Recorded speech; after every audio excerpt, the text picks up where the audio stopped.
Thank you very much. Update. I'm going to begin by sharing a few slides, giving some information that we have been pulling together around people who are in hospital and help us understand who is more likely to end up with severe enough illness that they require hospitalization.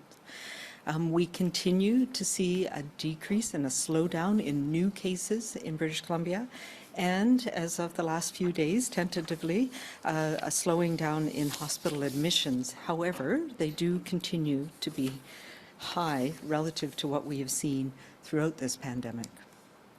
So to give you a sense of hospitalization risk based hospital in British Columbia, and this is a measure that we've been trying to understand who is in our hospitals.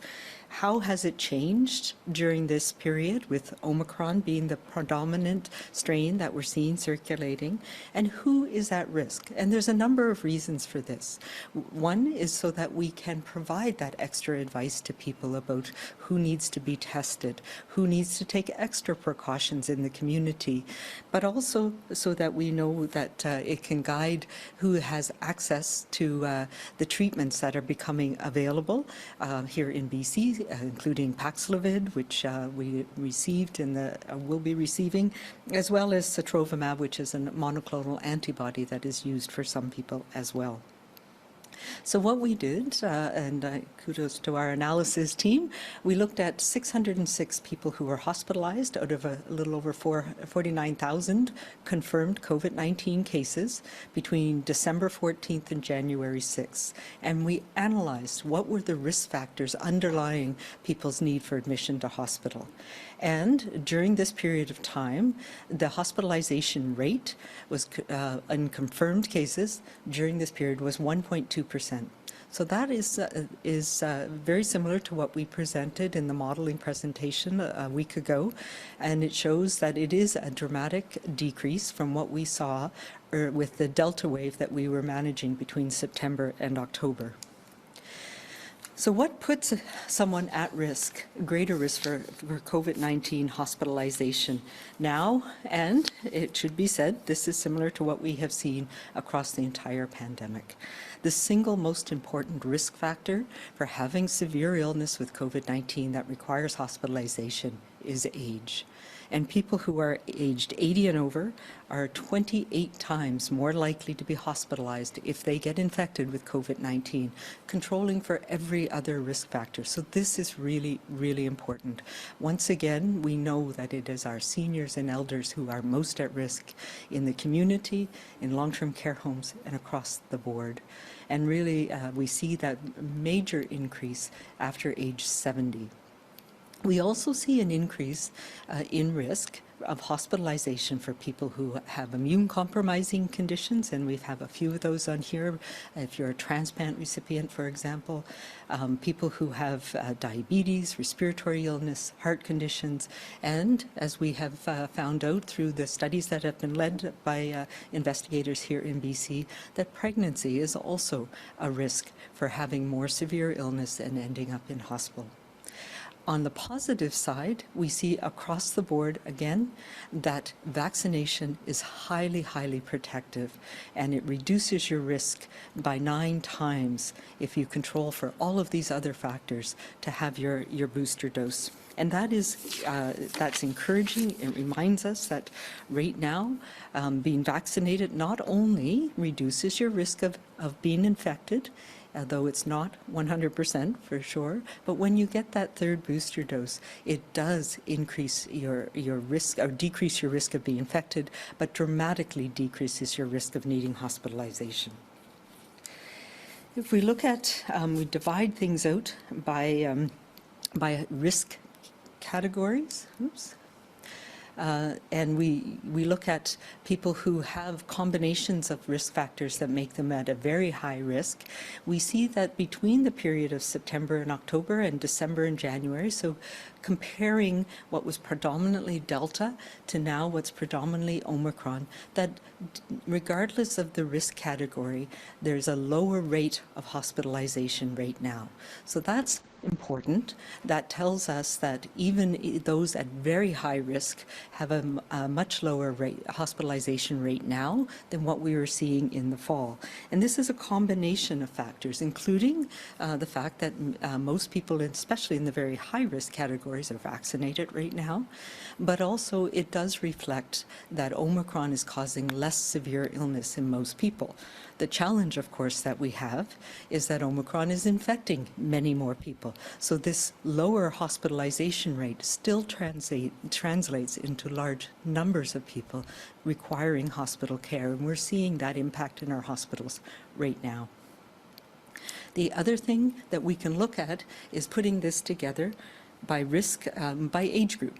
So putting how many people in each age category fit into the high, medium, low, or very low risk age groups, and you can risk categories.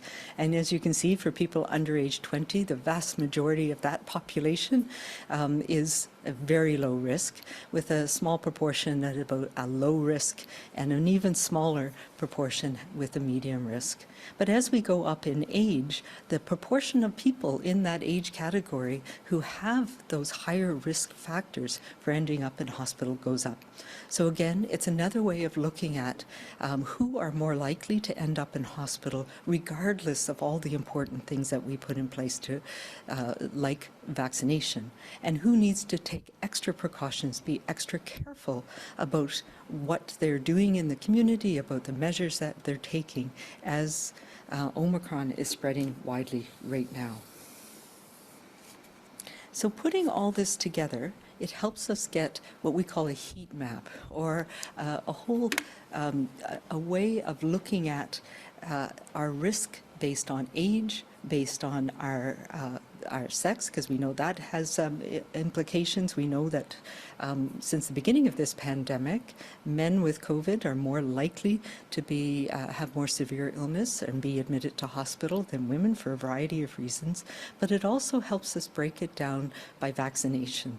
And really, what you can see across the board is once you have 2 doses of vaccine, and particularly as we get older, 3 doses of vaccine are highly protective at keeping people out of hospital.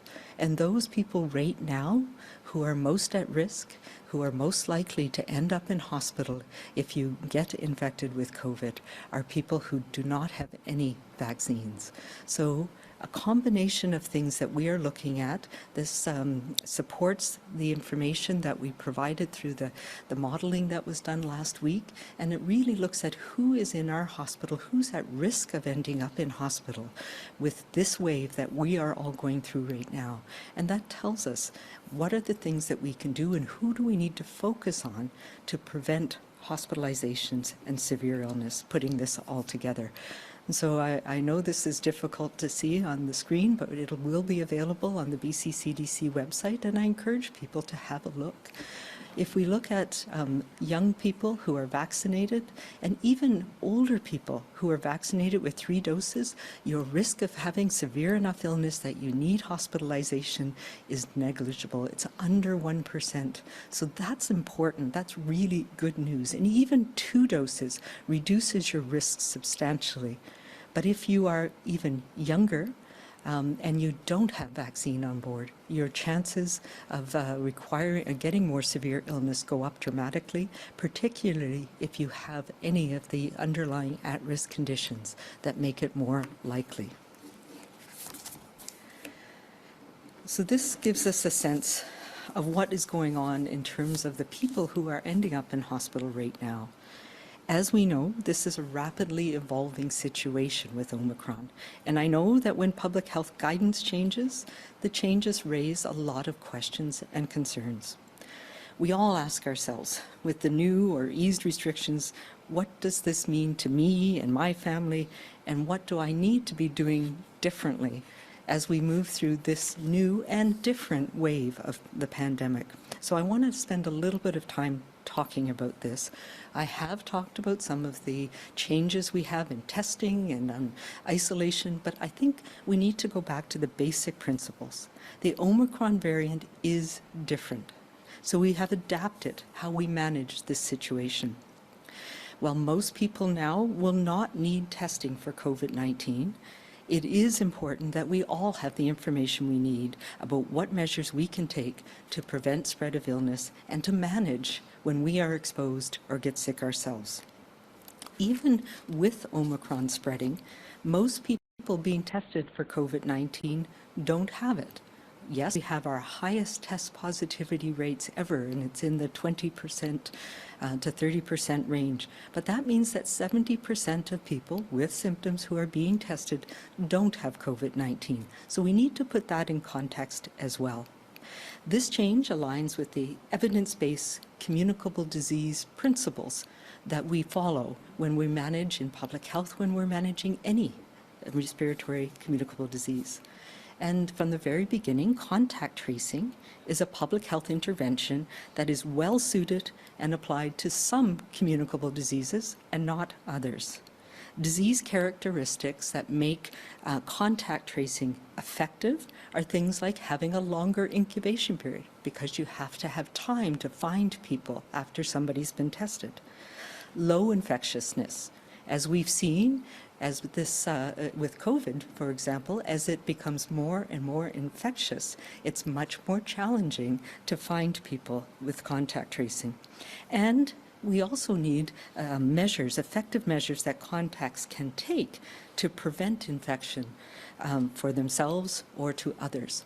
And if we look at measles, for example, that has a 2 to 3 week incubation period, we have time to find somebody. We can provide them with vaccination, for example, that can protect them from developing symptoms themselves.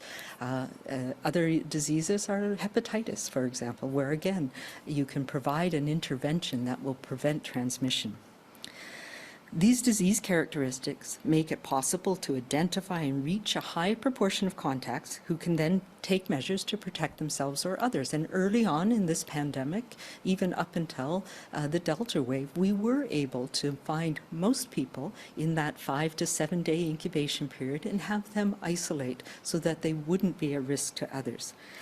But we now have a couple of things that have changed. One, this is highly infectious now, and it has a shorter incubation period. And many people will have mild or asymptomatic infections and not even realize that they are infected.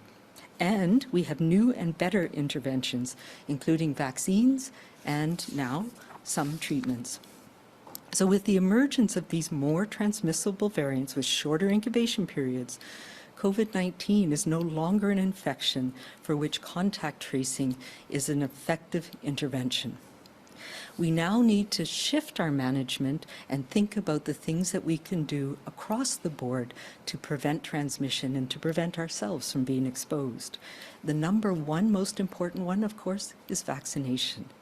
Self-management, so making sure we're managing our own symptoms, and testing of those who are eligible for treatment, and for a testing of people who are living or working in higher risk settings. That's the change that we've been making over this past few weeks as we've learned more and more about Omicron and how it is different from the other strains of COVID that we've, SARS-CoV-2 that we've seen. I absolutely recognize this as a shift, and it means we have to change our way of thinking that we have been working on so intently together for the last 2 years. But we are all familiar with these new measures. They're much more like how we manage other respiratory illnesses, even influenza or RSV or enteroviruses that cause the common cold. We cannot eliminate all risk, and I think that's something that we need to understand and accept as this virus has changed and has become part of what we will be living with for years to come. But we can use all of the layers of protection to keep our workplaces, our schools, our healthcare, and other activities running as safely as possible. So at this time, everyone, all of us, needs to routinely check ourselves every day, self-monitor, and if we have symptoms that might be COVID, that might be influenza, that might be a cold, we need to stay home till we feel better. And there are some caveats to that, which I'll go through. Right now, with the level of transmission in our communities, we all need to assume that we have been in contact with somebody with the virus. And what does that mean for our daily activities? First, when it comes to what we have been doing, following public health guidance, we need to keep doing that. What that means, getting vaccinated, absolutely. There is incontrovertible evidence, and I've shown you some of it today, that vaccination not only reduces your risk of transmission, doesn't eliminate it, but it reduces it, and it reduces your risk of passing it on to others. But most importantly, it dramatically decreases your risk of having severe enough illness that you end up in hospital. Washing our hands, wearing good quality masks when we're in indoor settings, keeping our groups small because we are still in this wave, and being extra cautious if you're at higher risk. And I've explained some of the things that make people at higher risk. In addition to following the public health guidance, things like having our vaccine card program so that we mitigate those risks, and we provide extra protection for those who are more at risk of having severe illness, which includes people who are not yet protected through vaccination. That's an extra layer of protection. Second, as long as we are feeling well in this new context, we can and must continue going to work, going to school, and socializing safely in our small groups. We are all close contacts of somebody with the virus, so we absolutely need to pay attention to how we are feeling and making sure that we have a very low threshold for staying away and waiting for another day if we're feeling unwell. But we don't need to isolate if a friend or family member knows that they have COVID, because there are many more people who've not been tested who may have it as well. And we need to treat this across the board as if we've been exposed. So the next question is, what happens if you or a family member starts to feel unwell? The rule of thumb, and what we all need to pay attention to right now, is if you're feeling unwell, stay away from others and return to normal activities when you're feeling better. Particularly if you have a fever, you need to stay home and stay away from others. But if you have a mild illness like a sore throat or the sniffles, stay home. And if you feel better the next day, then you can go back to school or work or childcare. This applies to children in daycare or in school, as well as with adults. We know the COVID-19 transmission is widespread, but there are also other respiratory illnesses that are circulating right now, and these measures apply to them all. So how do you know if you have COVID-19 or need to get tested? A starting point to answer that question is the newly updated BC CDC symptom checker. It outlines the symptoms of COVID-19, and it helps let you know if you are in one of those risk categories that should be booking a test. Otherwise, continue to follow that path of staying home until you are feeling better. If the symptom checker advises you to get tested, then you should continue to limit your interactions with others and get tested as soon as possible, and follow the requirements for self-isolation. I'll talk to those in a minute. So these are the requirements for unvaccinated adults. If you test positive for COVID, we know that the risk of having longer-lasting, more severe illness is higher, so you must self-isolate for 10 days. For people who are vaccinated and for children, 5 days is the important period of time if you know you're COVID positive. Of course, with all guidance, there are always exceptions. If you are clinically extremely vulnerable, the conditions that are more likely to make you have more severe illness, if you're immune compromised, such as people going through cancer treatments or other treatments that affect your immune system, or have organ transplants, or you're over age 70, then you are likely to need a test. You should get tested right away so you can access treatment if that is needed. And if you are having any other medical conditions that make it difficulty breathing or have concerns about chest pain, please seek medical attention immediately. So I know we get asked, and I've been asked as I've talked about this a number of times, why is isolation different for unvaccinated adults and children who test positive? So we know that vaccination, and we've seen more and more evidence of this, helps us clear the virus faster. And it's been shown to reduce transmission with Delta and with previous variants. And we have some data now out of Copenhagen that shows that, particularly with the booster dose, but with 2 doses of vaccine, you also reduce transmission in the family. And therefore, vaccination allows for a shorter minimum isolation period. It doesn't mean that it eliminates that risk, and we've seen that. People who have infected with Omicron, even with mild illness, can shed for up to 10 days, like we see with other variants. But that risk is reduced, and it goes down quite dramatically after about day 3 to 5.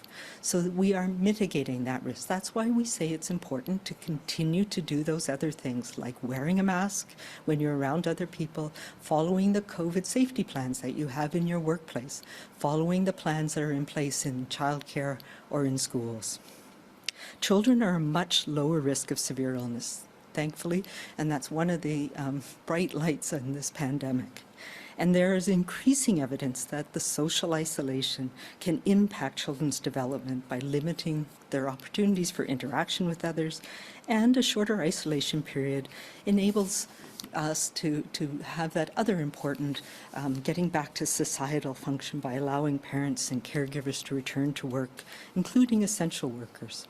Vaccinating all of those who are eligible around children is a much more effective intervention than isolating children. So we have a different measure for making sure that we support children to getting back to their important activities as soon as possible. With the increase in transmission in our communities, we've also seen increases in cases and outbreaks in long-term care and assisted living, both amongst residents and staff. And for family members, for people who work and operate in long-term care, and for our public health team, I know this is very concerning. And our focus continues to be to protect our elders and seniors, who we know, and we've seen the data, are more vulnerable to severe illness, but also to balance that with ensuring our seniors have the care and the support they need. And we know that that has changed. That balance is changing as we've had the high uptake of booster doses, both in staff and in residents in long-term care. And as we've seen much milder illness in many cases with Omicron. So there is changes that we're making in how we support long-term care homes and residents and staff in long-term care as we're going through this transition period as well. And we want to make sure that we're achieving this balance, recognizing that depending on vaccination and booster doses, that illness has changed, and we don't necessarily need all the same restrictions that we had in place with the more severe strains of COVID-19. I have spoken many times over the last 2 years of how we're all in the same storm, but we are all in different boats, and it is challenging when change is happening very quickly and when it's hard to keep up with what that means. We're all connected, however, and our experiences are unique, but our challenges in getting through this pandemic together are the same. Getting through this pandemic is about far more than public health orders. It's about all of us taking care of ourselves, our families, our communities, doing our part every day. And we know the things that are working, we know that there are changes, and we're adapting and adjusting to those changes. We're working hard to get through this surge, and I want to thank everybody in BC for their efforts. I know it has been more challenging than ever as things have changed over this last month, and we have more distance to go. We are hopefully at a place where we are getting through this wave again, and we'll be in a better place very soon. And we will see this through together. Thank you. Much, Dr. Henry, and I wanted to give a few updates on the impact of sickness on our healthcare workers and healthcare system, and on rapid tests. I did want to note that the charts presented by Dr. Henry today will be posted on the BC-CDC website, on the government website, on social media. I encourage people when they are to refer to them. because you will see yourself, but also the ones you love in these charts.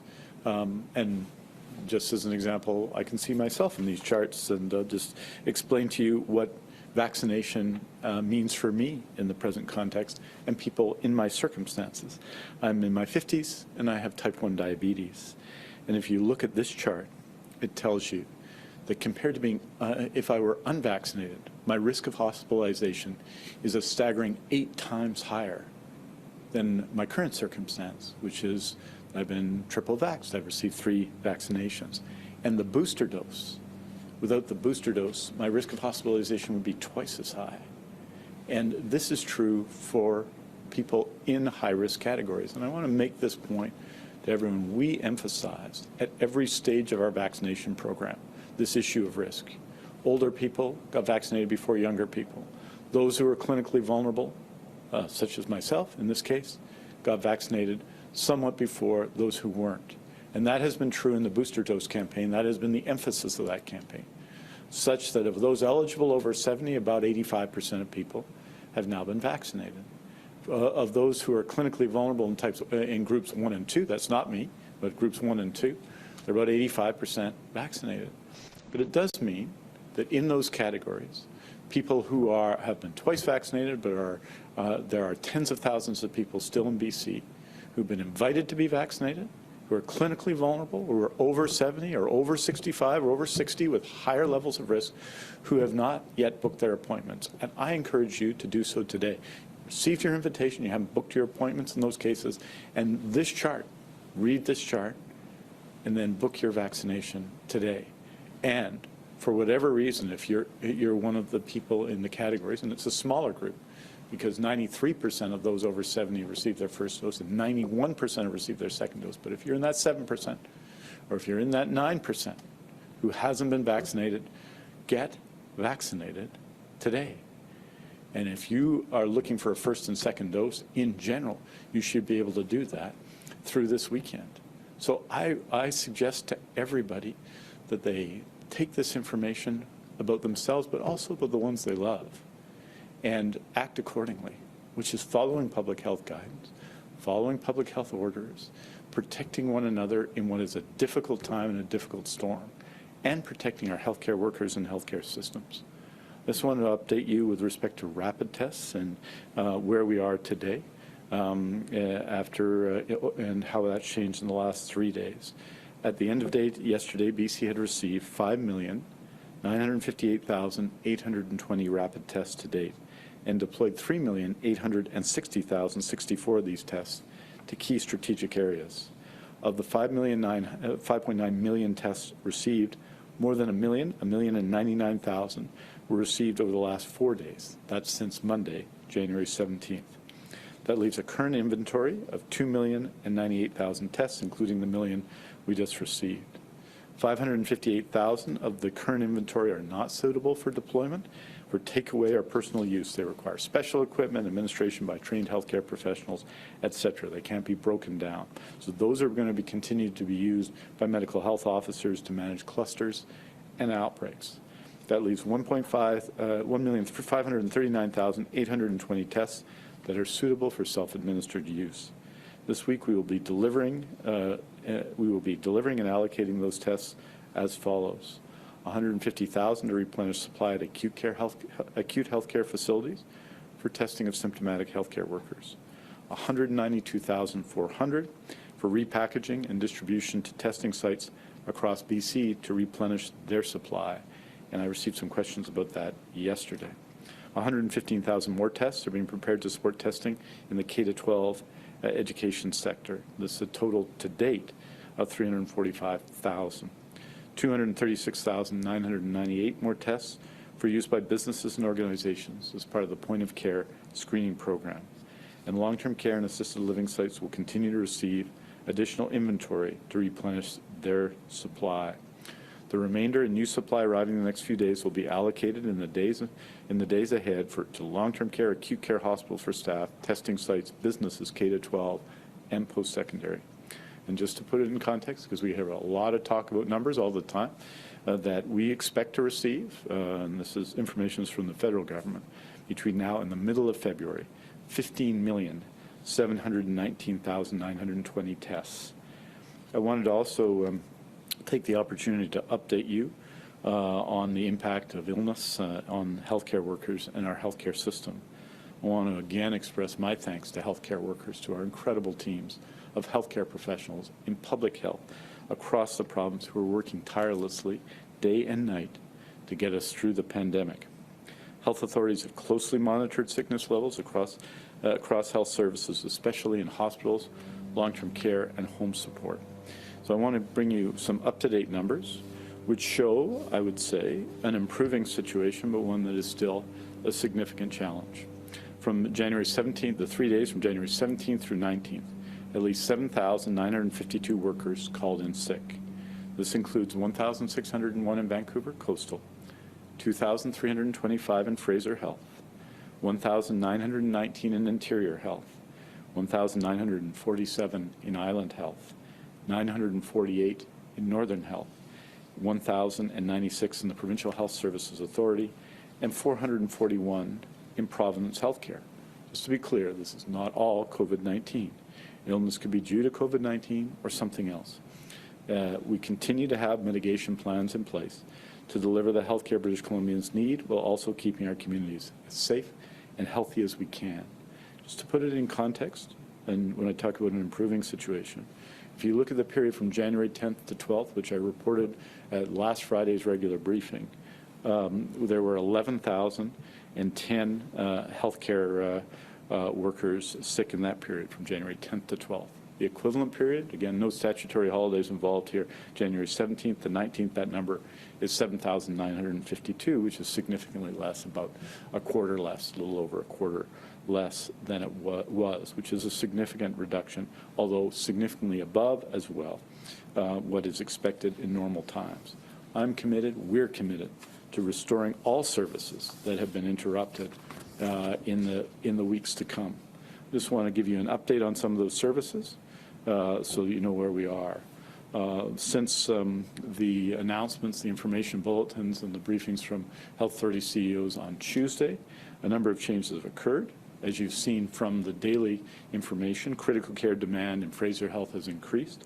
In response to this, Fraser Health has operationalized an additional 10 critical care beds to ensure those patients needing the most care have access to it.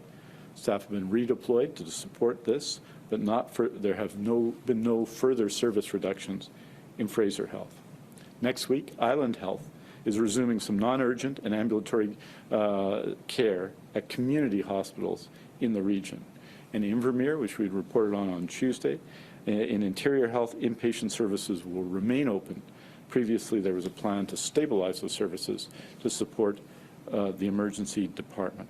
So we continue to have these plans in place, and actions have been taken. And in the last week, there has been amazing work by healthcare workers in BC. We're doing close to 60,000 vaccinations a day, the vast majority of those being booster doses. We've done, since the beginning of the booster dose campaign, 1,750,000 booster doses, prioritized to those at the greatest risk for severe illness, which is, I think, an extraordinary achievement, and that is, of course, increasing significantly every day.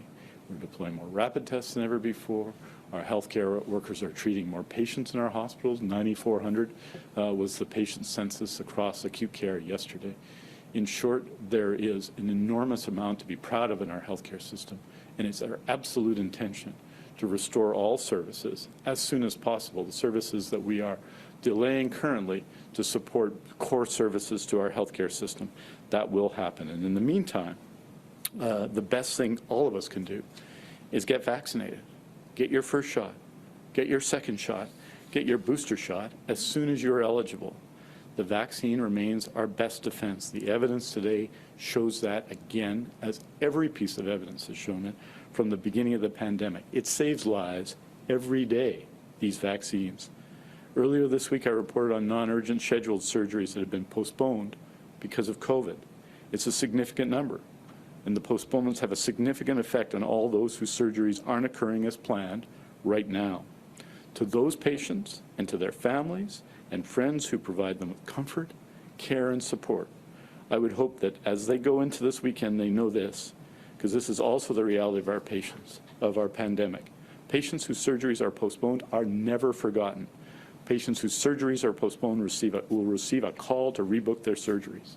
Patients whose surgeries are postponed will get their surgeries. We made that commitment, and we will deliver on that commitment as we have done earlier in the pandemic. So as the rest of us go into the weekend, I would hope that all of us would understand just what surgery postponements mean to those patients and understand the ability we have to reduce their anxiety by exercising the control we have to stop COVID's rapid spread and reduce the negative impact it is having on our hospitals and providers. So let's make this another weekend where we all continue to do our part by doing the job so many are counting on us to do, put COVID in its place and slow its current surge. Have a safe weekend, everyone. We'll see you, of course, at the briefing in the coming week. And with that, I'm happy to take your questions, or we're happy to take your questions. Reminder to everybody on the phone line, please press star 1 to enter the queue. First question today is from Penny Daflos, CTV. Thank you very much. Dr. Henry, I just wanted to start with you. What is your goal right now? In terms of what? Obviously, we want to, our goals have not changed. Our goals are to reduce serious illness and deaths and morbidity and mortality from the pandemic. It's to preserve our healthcare system so everybody, whether it's from COVID or needs care for other reasons, are able to access the care they need. And thirdly, to minimize societal disruption so that we're minimizing those negative consequences of any of the measures that we're taking to manage the pandemic. That has not changed. Penny, do you have a follow-up? I do, because Dr. Henry, you keep talking about this being a transition period, but in a really short amount of time, you've slashed isolation guidelines, both in community and acute care. People who show up for testing now are being turned away even if they have symptoms because they're told they're not in a high-risk category or a healthcare worker. So it looks like you've more or less given up on trying to control COVID and completely switched to endemic mode over just a few days, even though our hospitals are still full and the staff are barely holding on. So I'd like to know how you've come to the decision to go to endemic mode now. Yeah, so that is not correct. We are clearly not in a place where it's endemic right now. What we are doing is adjusting to the changes that we've seen from the new variant. It's what we're dealing with right now. And it tells us with the shorter incubation period, and I talked about this a number of times over this past month, this surprised us. It came out of places where there was still a lot of transmission of the virus, and this virus continues to be persistent, to be changing, and to cause different patterns of illness. And I talked about having to put together the pieces of the puzzle to understand how this virus strain was affecting us. And what we have seen is that the measures that we were using to help manage in other strains of the virus, particularly Delta, which was more infectious and more severe, but still had that longer incubation period. Some of those things that we were doing are no longer effective now, and that's the parameters of the virus have changed. So we need to adapt to it, which means we need to adapt how we take the approach that we have across the board. So because we have a shorter incubation period, because the vaccination is not 100% protective against infection, we needed to really look at, who is most at risk now, who is more likely to end up in hospital, how do we preserve our healthcare system, how do we reduce serious illness and deaths continuously. So it is adapting to the situation we're in, and we've had a number of different orders. We've gone back to our COVID safety plans. We've put in place some restrictions on gatherings. So this is clearly not where we want to be for when we're living with this virus in an endemic state. But I do believe that we will be moving towards that. And one of the things that has changed is the level of exposure that we've all had now to COVID because of this new strain and how it's moving through our communities. But I can't say enough how important the measures that we have in place. So we have these effective things now, like vaccination, and it is showing how important it is that vaccination does allow us to minimize those disruptions on society as we're continuing to have the restrictions in place that we need to get us through this place. And, you know, it's not my choice that this virus is causing more illness in healthcare workers. You know, it's a reality, and so we're talking about how do we manage with the reality that this virus is causing more illness and more people to be off work in healthcare, but in other sectors as well from illness. So it really is my job to raise that as this is one of the key things that we have to deal with in this phase of the pandemic. And we're not yet in an endemic state, and we have additional measures in place. But we all need to go back to the basics as well, because the things that we're doing to prevent us from getting infected and to prevent us from passing it on to others are incredibly important right now. Next question is from Richard Sussman, Global News. Dr. Henry, I know this will be jarring for a lot of people to hear the sort of shifts today, and I know you've been alluding to this for a while, but it's different than what we're seeing in other jurisdictions. And I know when you're asked jurisdictional questions, you say we're all dealing with this differently. But Dr. Tam is speaking about how symptoms can last for 10 days. We end isolation periods after 5 days. Other jurisdictions aren't going as far as saying close contacts don't have to isolate at all. So can you explain what science we are looking at here that makes our policies different than what we are seeing in other jurisdictions? Yeah, so what Dr. Tam says, and I talked to that again today, but yes, symptoms can last for longer than 10 days, and symptoms can, people can transmit, but your risk of transmitting goes down after 5 to 6 days, and we have seen that with this strain. So yes, and what she was referring to is a study that showed that it was down to about 15% risk. And so what we are doing is with the reality that we have here, and this is something that we have discussed across the country with my colleagues in the Chief Medical Officers of Health. We've been meeting with the lab scientists, with the modelers, with others to try and understand how do we best manage this. And so what we're looking at here is what we're seeing, and I presented the data on people in hospital. We presented some of the data last week on who we're seeing getting sick and how long they're getting sick and what the incubation period is that we're seeing.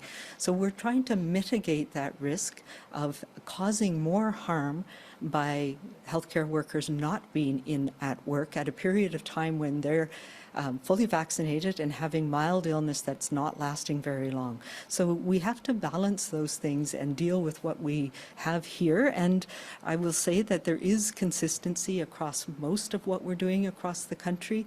And yes, some people are taking and it depends a little bit on what they're seeing, as I've said, where they're seeing outbreaks happen, where they're seeing more severe illness happen. And we're dealing with slightly different proportions of Omicron versus Delta and people who are hospitalized and in outbreaks. So it is a bit varied. I look at my colleagues in Prince Edward Island, a place that's my home, and you know, this is the first wave that they've been through. So there is a much higher level of concern about how to manage it. We have been through this. We have things in place. We have COVID safety plans in place that they don't have necessarily in other settings. Richard, do you have a follow-up?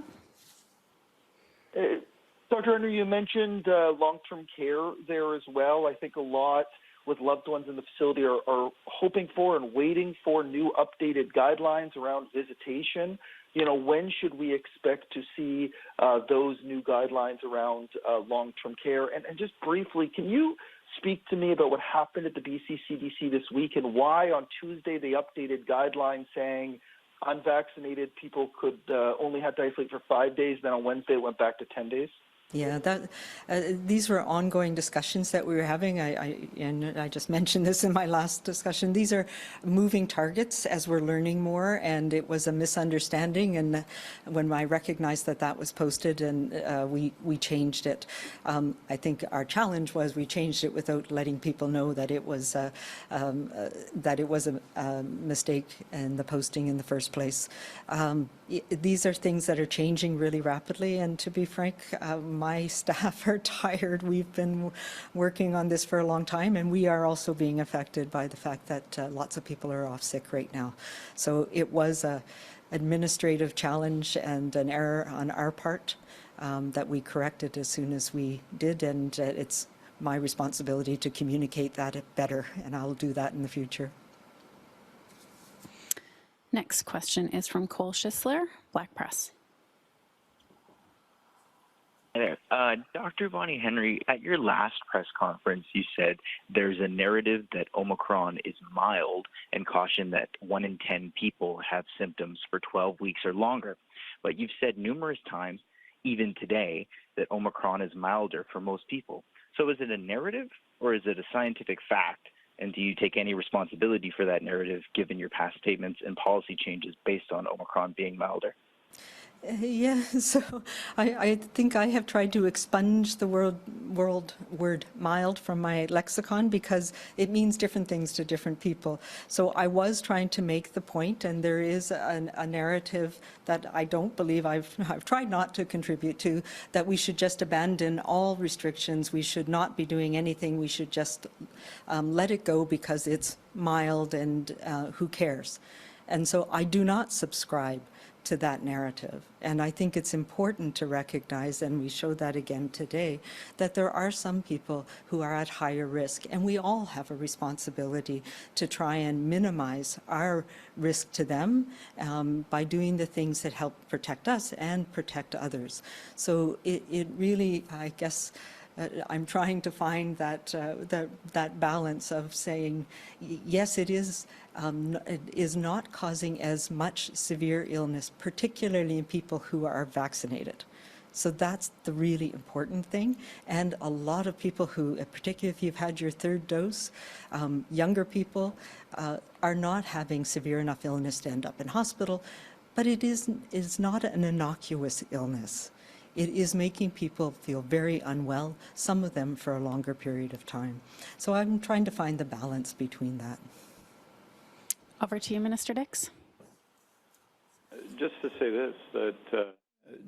this, that Dr. Henry said today what the facts are, which is that in an individual case, Omicron has been less severe, but there are significantly more individual cases, which presents very significant problems for lots of people. Since the Omicron variant of concern came on the scene, there were public health orders on January 20th, on the 23rd, on the 29th, on the 31st, another last week with respect to COVID safety plans for businesses, public health orders in place in all those respects to respond to this. And we have seen, and we are seeing, some decline in test positivity, although it is still extremely high. So those are the actions taken. In addition, we are doing, at a time when there's a lot of pressure on the healthcare system that everyone acknowledges, a massive number of vaccinations every week in booster dose vaccinations, such that 85% of people in the most vulnerable category, people over 70 who are eligible, have got their third doses, their booster doses. Earlier, before that, we'd prioritize people who are clinically vulnerable. On December 21st, we put in place our rapid test plan, our new rapid test plan, which follows on the one from March of 2021. In that period, we've been providing more care and preparing our hospital system for the impact of Omicron on healthcare workers. And those steps have been taken, were prepared and announced before Christmas, especially with respect to non-urgent scheduled surgeries. And our healthcare teams are putting them in place so we can continue to provide the extraordinary service, including yesterday, 9,400 people in acute care. So there has been, these are actions that have been, I think, allowed people to see in those actions what they need to do, and that's been happening as well, that Dr. Henry and her team have led, and the Ministry of Health, and myself and others have led as well. And that reflects, I think, their extraordinary commitment and the commitment of people. And I have to say that when I travel around BC, when I go to the grocery store, as I did yesterday evening, everyone is wearing their mask. I have not seen someone in a grocery store in months without a mask on. And that shows the effect of the public health order that was put in place by Dr. Henry. So I think that what we try and do and what Dr. Henry has done with more detailed information here about the risk of hospitalization has been followed through on specific actions in every area to help people deal with a real public health challenge that is more severe in other parts of Canada, the Omicron variant of concern, but is really had a similar effect on countries around the world. And I'm very, very proud of our public health teams and Dr. Henry's leadership, and I think British Columbians are as well. Cole, do you have a follow-up? Yeah, this might be a better question for Minister Dix. But there were reports that a new policy from Fraser Health says patients who are positive with COVID may be able to share rooms with fully vaccinated patients who do not have COVID. Can you explain the rationale behind that decision, and are similar policies on the way for other health authorities across BC?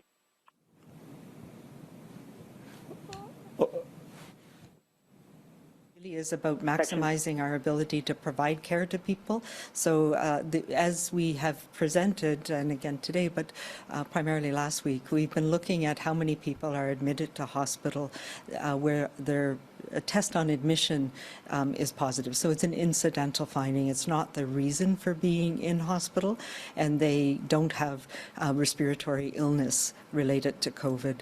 And in those cases, being able to maximize the use of space if needed, with additional precautions in place, as we would for people admitted with other respiratory illnesses.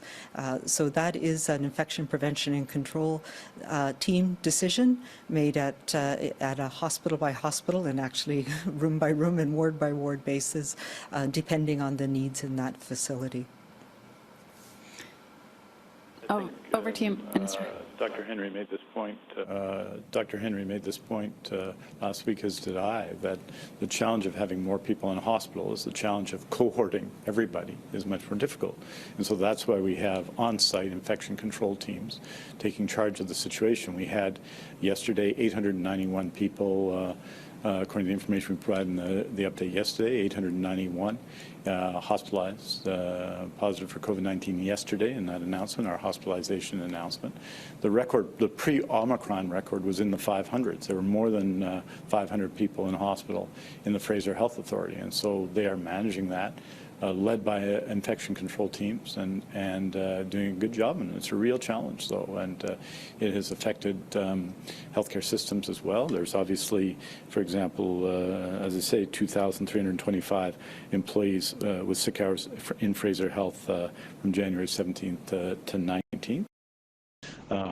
Not an insignificant number, more than we would usually see by probably a quarter, 25%. So that's a significant thing to manage. But our infection control staff are doing a good job. But when you have a lot of people in the hospital, you have to manage within the space you have and ensure that infection control stays high. And that's what our teams are doing in hospitals across BC. Lisa Youth. Hi there. I'm wondering, and I think probably it's you, Dr. Henry, maybe Minister Dix, regarding the testing. So the basics are, if you are vaccinated and not in one of the high-risk groups or working with a high-risk group and you're over 18, you pretty much cannot get a test if your employer doesn't provide it or if you're not part of some sort of outbreak response. Is that accurate, that pretty much your only routes are through work or through some private measures if you are over 18 and vaccinated and not one of the high-risk groups? And you have mild illness, yes. So it's a finite capacity for testing, and we need to reserve that for people where it will change their management or their ability to go to work, for example. So that's the best use of testing right now. And I think that's one of the reasons why, there are many people who have illness with mild illness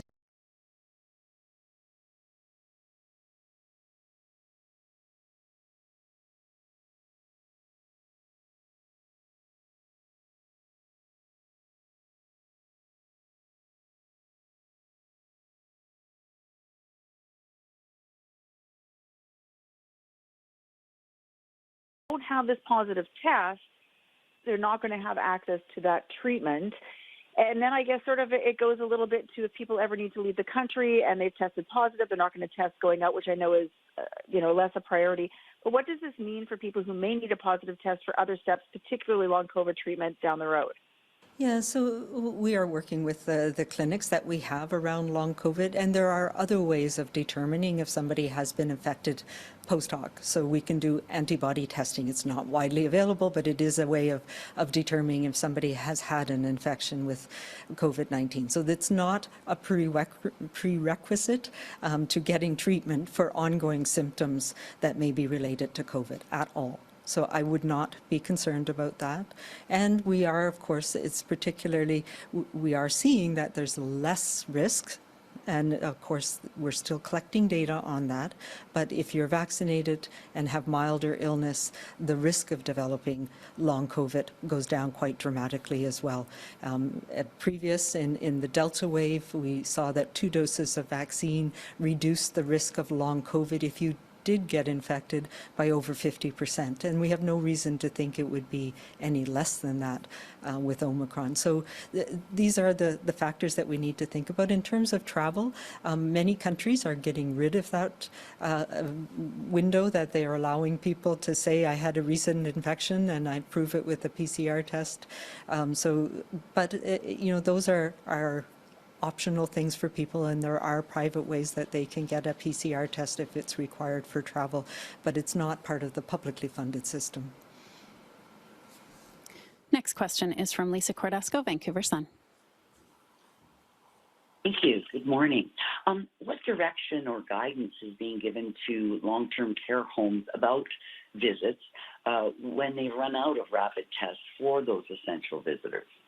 Yeah, so as we mentioned, and I don't think I answered that directly, but we are updating the guidelines and working with the sector.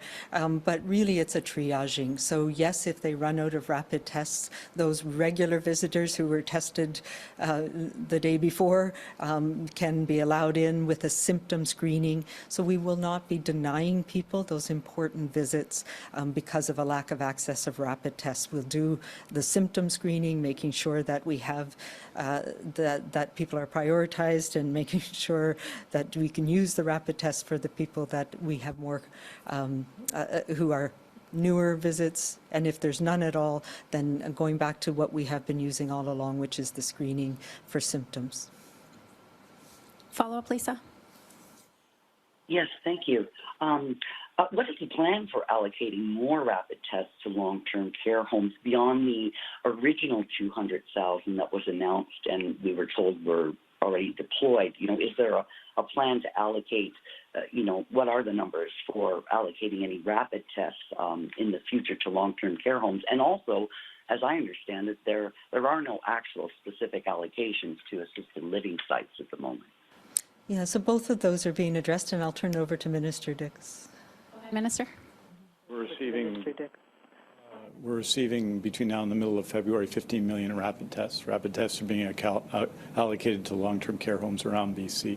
There's no real area of life or health that has a higher priority for us. The testing sites in acute care are equivalent priorities than long-term care, but I would expect long-term care homes to receive the rapid tests they need to support visitations and to support keeping their workers safe and keeping their residents safe.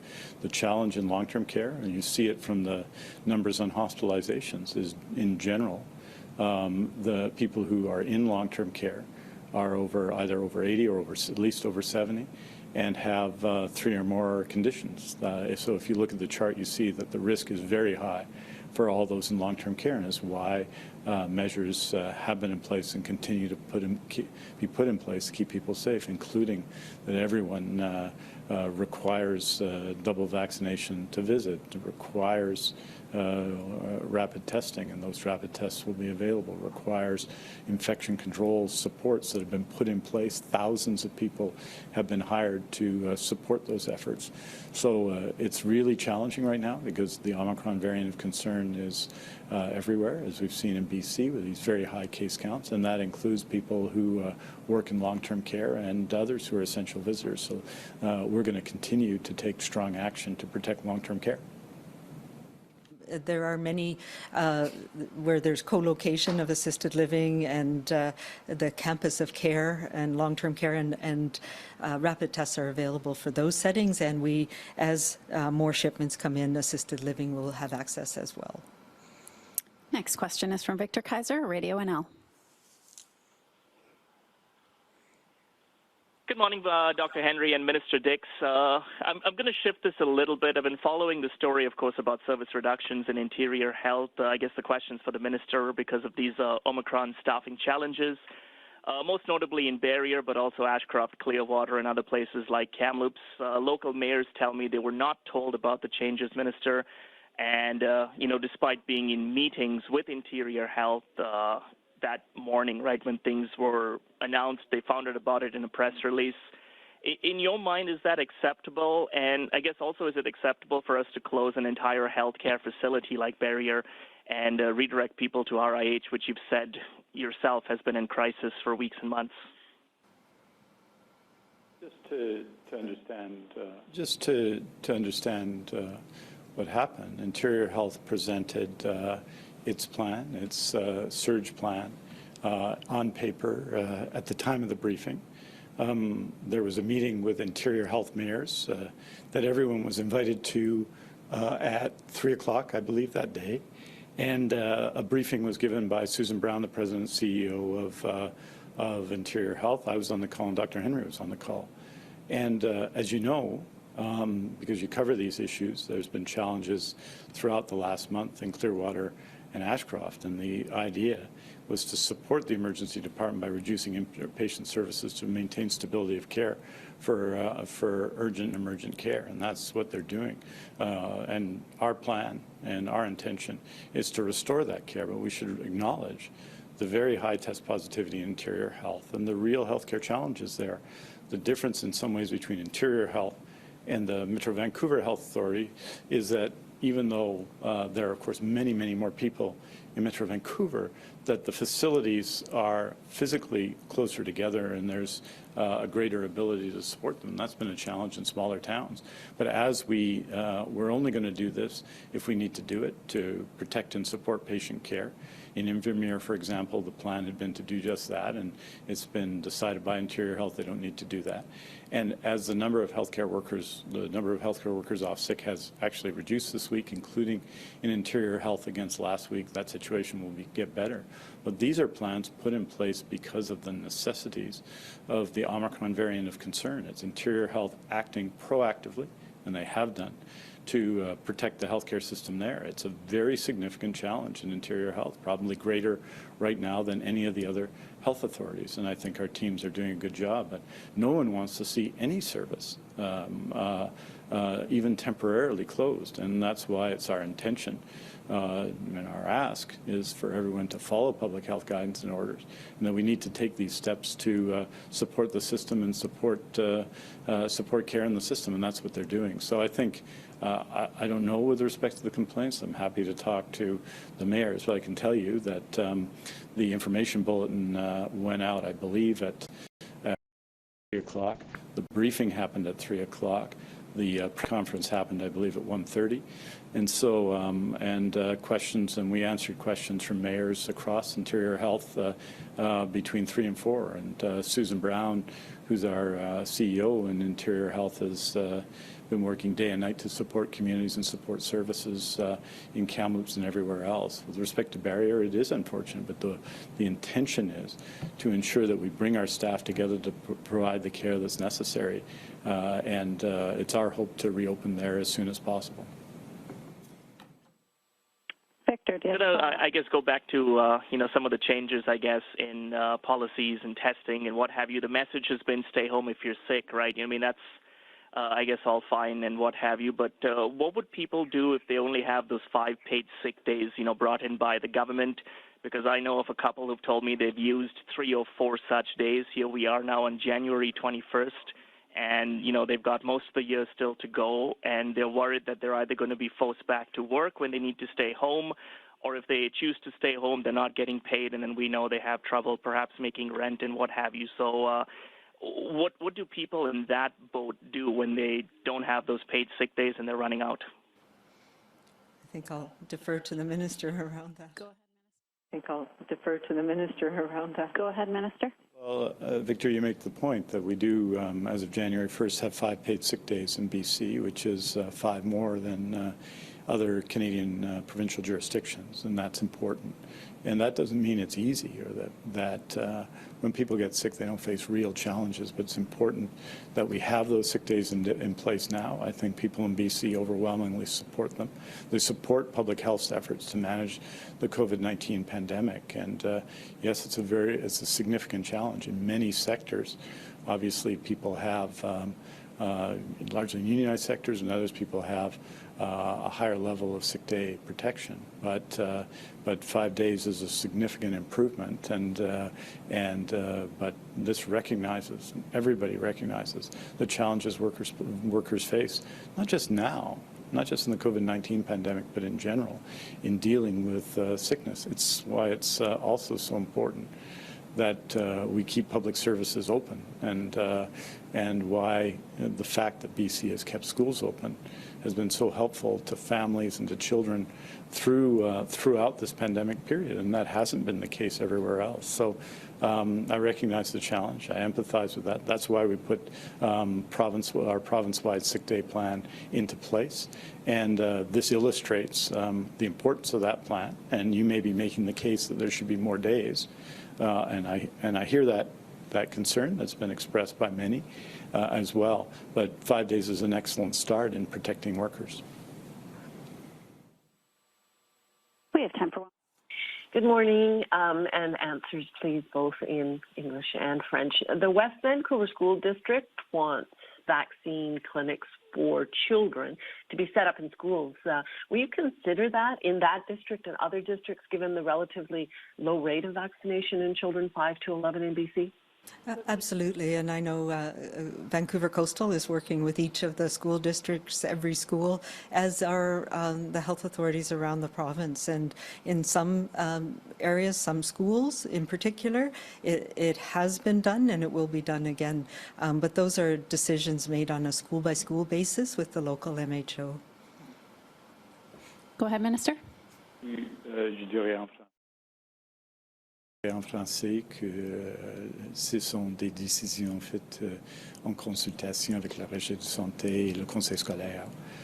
Cela étant, il faut forcer de reconnaître qu'on n'a pas beaucoup réussi avec des cliniques dans les écoles pendant juin et puis septembre et octobre. C'était une difficulté. On avait beaucoup plus de réussite sur le terrain pour les cliniques en général. Et donc, on voit cela dans les résultats pour ceux qui sont entre 5 et 11 ans maintenant. Il y a des différences. Dans Vancouver Coastal, il y a à peu près 64-65% des enfants qui ont reçu leur première dose de 5 à 11 ans. Et dans les autres régions de santé, c'est beaucoup moins, en fait, en général, surtout dans le Nord. Donc, il faut continuer à y travailler. I'd just say the numbers are pretty straightforward. We're approaching 50% of all children 5 to 11 who have received their first dose vaccination. Some will be receiving their second dose fairly soon, in fact. And there's very significant variations. Vancouver Coastal Health, the health authority that West Vancouver is in, has a relatively high rate of immunization. I think it's around 65%. The Northern Health Authority for children 5 to 11 is much lower, 30%. In fact, there's very little difference between the health authorities in the 70 and above category, and pretty wide differences between 5 and 11. What you'll also see is that every year, if you go from 17 to 12, this is true, and from 11 to 5, that each younger cohort has a lower level of immunization than the one before it. So we're going to take all steps to try and increase immunization across the system.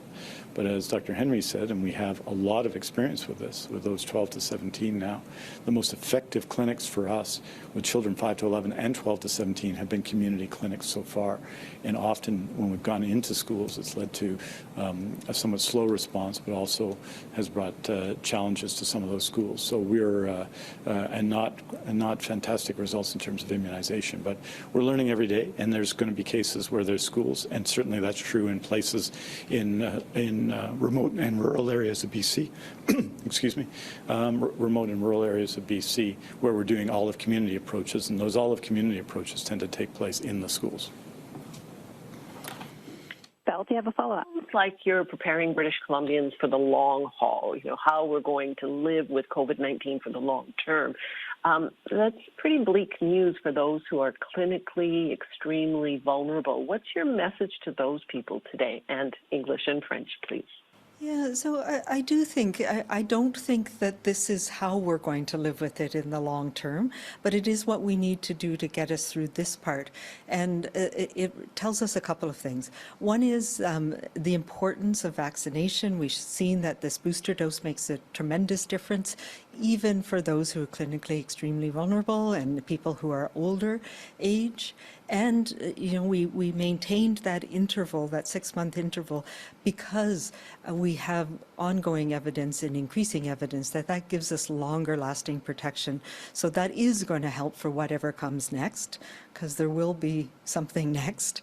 I do believe we're going to be living with this virus. What I hope and what I've talked about before is, historically what we see is sort of smaller and smaller oscillations.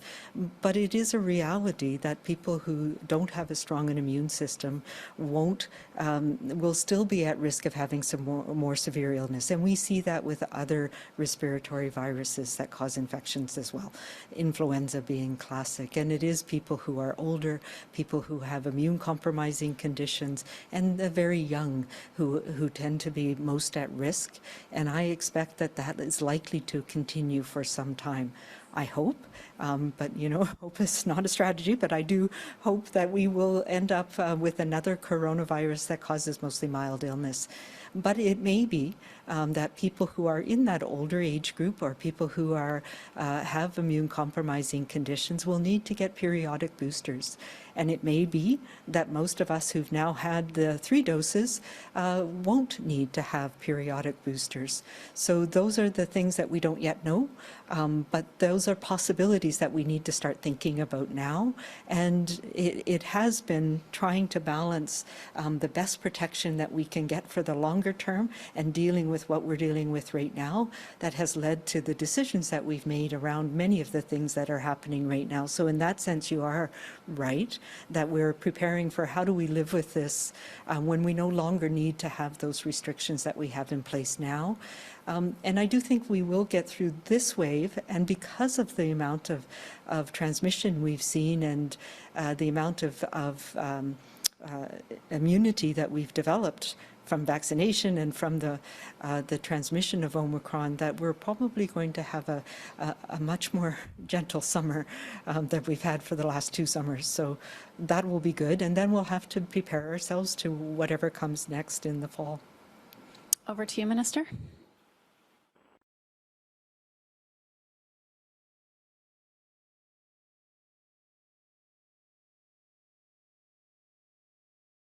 Difficile pour des mois à venir. Ça va changer. Ça a changé depuis 1 mois, depuis 3 mois, depuis 7 mois, depuis 1 an. A changé et on a adapté chaque fois. Et il va falloir continuer cette adaptation dans l'avenir, n'est-ce pas? Donc, ça vient de soi. Mais ce qu'on a présenté aujourd'hui, je pense, démontre la nécessité absolue maintenant d'être vacciné. Surtout si on est dans une catégorie dont vous avez mentionné, des gens qui sont vulnérables cliniquement, que ces gens-là aient vaccinés leur 3e dose maintenant. Nous avons dans les dizaines de milliers de gens qui ont reçu une invitation, qui sont vulnérables et qui n'ont pas encore été vaccinés. Et il faut que ça change pour préparer et pour faire en sorte avec la période actuelle et pour l'avenir après cela. Et je pense que ça, c'est notre message aujourd'hui, l'importance de suivre des conseils de la santé publique, bien entendu, mais aussi d'être vacciné. C'est important pour vous, pour votre famille, c'est important pour moi, parce que j'existe dans cette catégorie aussi. Et c'est important pour tout le monde. Merci beaucoup. Thank you very much. We'll see you on Tuesday.